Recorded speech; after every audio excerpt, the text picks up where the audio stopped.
बहुत दिनों बाद जॉन्स और रोजी माउंट मेरी चर्च में जा रहे थे। रोजी उसी चर्च में पली बड़ी थी। आज रोजी का बर्थडे है, इसलिए वो अपना बर्थडे सेलिब्रेशन करने चर्च जा रहे थे। शादी के बाद वो पहली बार जॉन्स के साथ चर्च में जा रही थी, इसलिए वो खुश थी कि वो चर्च जाकर वहां सबसे मिलेगी। इस पर जॉन्स ने कहा, हाँ, इस खुशी में मुझे वहां भूल मत जाना। बातें करते करते जॉन्स और रोजी माउंट मेरी चर्च में पहुंच गए। वहां फादर फ्रांसिस पहले से ही दोनों का वेट कर रहे थे। रोजी वहां सबसे मिलके बहुत खुश हुई और सबके साथ मिलकर उसने अपना बर्थडे भी सेलिब्रेट किया। चर्च में उन दोनों को बहुत देर हो गई। धीरे धीरे अचानक रोजी की तबीयत बिगड़ने लगी। वो वॉशरूम की ओर गई, लेकिन काफी देर के बाद भी रोजी वापस नहीं आई। फादर फ्रांसिस और जॉन्स रोजी को ढूंढने लगे। रोजी, कहाँ हो तुम रोजी? तभी रोजी एक अंधेरे रास्ते से बाहर आई। उसकी हालत बहुत खराब हो रही थी। वो ठीक से बोल भी नहीं पा रही थी। उसकी सांस फूल रही थी। वो बस जॉन से ये कह रही थी कि उसे यहाँ अच्छा नहीं लग रहा है, उसे यहाँ से ले जाए। वहां मौजूद सभी लोगों को रोजी का बिहेवियर अजीब लगा, जैसे कोई राज उनके सामने दस्तखत दे रहा हो। जॉन्स और रोजी आधे रास्ते पहुंचे ही थे कि उनकी गाड़ी खराब हो गई। जॉन्स किसी से मदद मांगने के लिए बाहर आया, लेकिन उसे कोई लिफ्ट नहीं मिल रही थी। रोजी की तबीयत बिगड़ती जा रही थी। तभी फादर फ्रांसिस का कॉल आता है। फादर फ्रांसिस, रोजी की तबीयत बहुत बिगड़ गई है और हमारी कार भी रास्ते में खराब हो गई है। Please help me father. Don't panic my son, तुम रोजी को यहाँ लेकर आओ, आगे देखते हैं क्या होता है। Okay father. और चर्च की ओर गया। फादर फ्रांसिस पहले से ही उनका वेट कर रहे थे। जॉन्स जैसे ही चर्च के पास पहुंचा, उसने रोजी को अंदर ले जाने की कोशिश की, मगर रोजी अंदर नहीं आ रही थी। तभी फादर फ्रांसिस ने अपने हाथ में रखा होली वाटर रोजी के ऊपर छिड़क दिया। जॉन्स ने उसे अपने गोद में उठाया और एक टेबल पर लिटा दिया। फादर फ्रांसिस ने उसके चारों ओर होली वाटर छिड़क दिया। ये सब क्या हो रहा है फादर? रोजी को क्या हुआ है? आपने उसे ऐसे क्यों ट्रीट किया? अब शायद वक्त आ गया है कि तुम्हें रोजी के पास्ट के बारे में पता चले। पास्ट? कैसा पास्ट? क्या हुआ था रोजी को? फादर फ्रांसिस ने बताया कि रोजी की मां रूबी इसी चर्च में रहती थी। रोजी के फादर विक्टर रूबी से शादी करने के बाद उसे अपने साथ ले गए। सब बहुत खुश थे, लेकिन ये खुशी ज्यादा दिन तक नहीं रही। शादी के 2 साल बाद भी रूबी को कोई बच्चा नहीं हो पा रहा था। उन दोनों ने हर एक कोशिश की, लेकिन कोई फायदा नहीं हुआ। गॉड प्लीज, आपने तो हमेशा मेरा साथ दिया है, इस बार भी मेरी रिक्वेस्ट सुन लो, मुझे माँ बनने का सुख दे दो प्लीज गॉड। धीरे धीरे रूबी का हौसला टूटता गया और साथ ही गॉड पर से उसका विश्वास भी। और एक दिन वो हुआ जो रूबी की जिंदगी का सबसे काला सच बन गया। काला सच? कैसा काला सच फादर?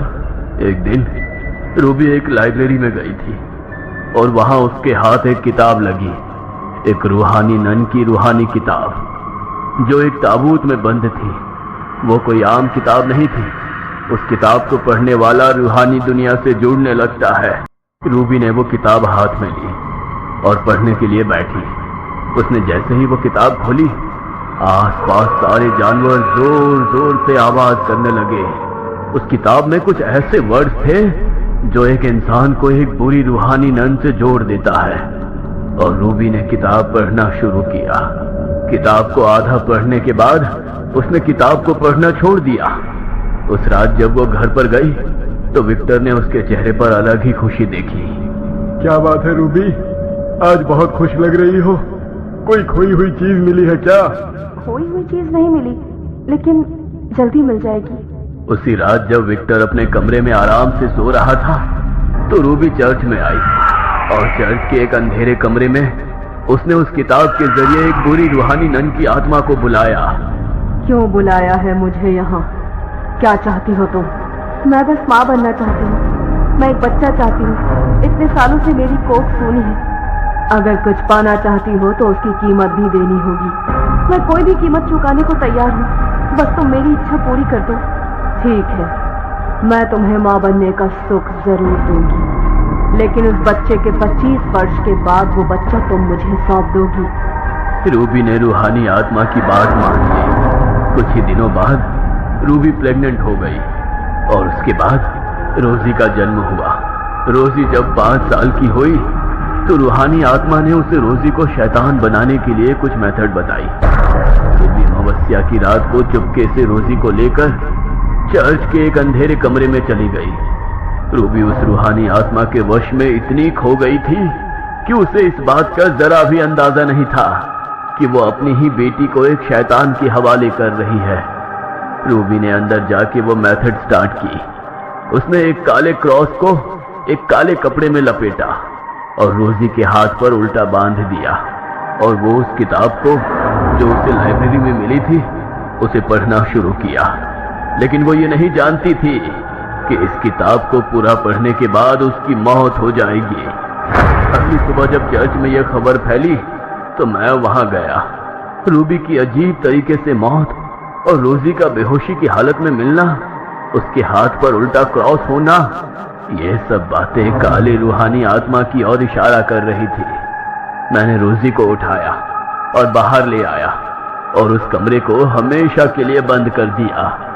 लेकिन फादर, वो रूहानी आत्मा अब क्या करने वाली है मेरी रोजी के साथ? जब बर्थडे वाले दिन रोजी की तबीयत खराब हुई तो मैं तभी समझ गया था कि वो रूहानी आत्मा पूरी तरह से रोजी के शरीर पर हावी हो जाएगी। इस दुनिया से जुड़े रहने के लिए एक इंसानी आत्मा और एक इंसानी शरीर की जरूरत होती है।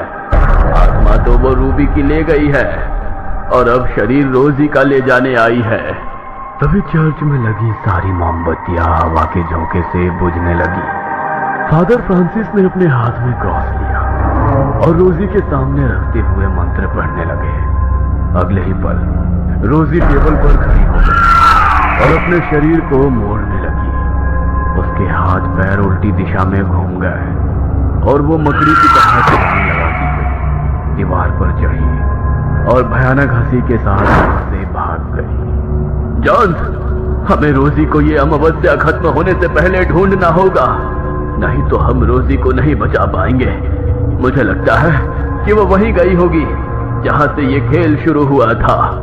जॉन्स और फादर फ्रांसिस उसी लाइब्रेरी में पहुंचे जहां वो किताब ताबूत में बंद थे। वहां जाकर उन्होंने जो देखा, उनके पैरों तले जमीन ही खिसक गई। रोजी हवा में उड़ रही थी और उसके हाथ में वो किताब थी जो रूबी ने पढ़ी थी। जॉन्स, रोजी वो किताब पढ़ रही है। हमें वो किताब डिस्ट्रॉयड करनी होगी, लेकिन ये आसान नहीं होगा। मैं जानता हूं कि तुम मेरी रोजी को ले जाने आए हो। मैं ये भी जानता हूं कि तुम बहुत ताकतवर हो। मैं तुमसे जीत नहीं सकता, इसलिए मैं हार मानता हूं। लेकिन मैं बस एक आखिरी बार तुमसे कुछ मांगना चाहता हूं। आखिरी इच्छा? बोलो, क्या चाहते हो? मैं बस आखिरी बार अपनी रोजी को गले लगाना चाहता हूँ।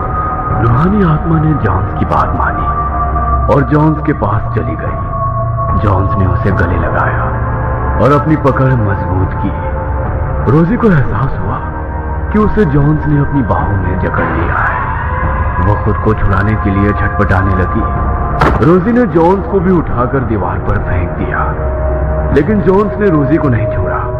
उसने अपनी पकड़ बनाए रखी। रोजी ने जैसे तैसे अपने आप को छुड़ाया और जॉन्स को एक शीशे के ऊपर फेंक दिया। जॉन्स जख्मी हो गया था। रोजी फादर फ्रांसिस के पास जाने ही वाली थी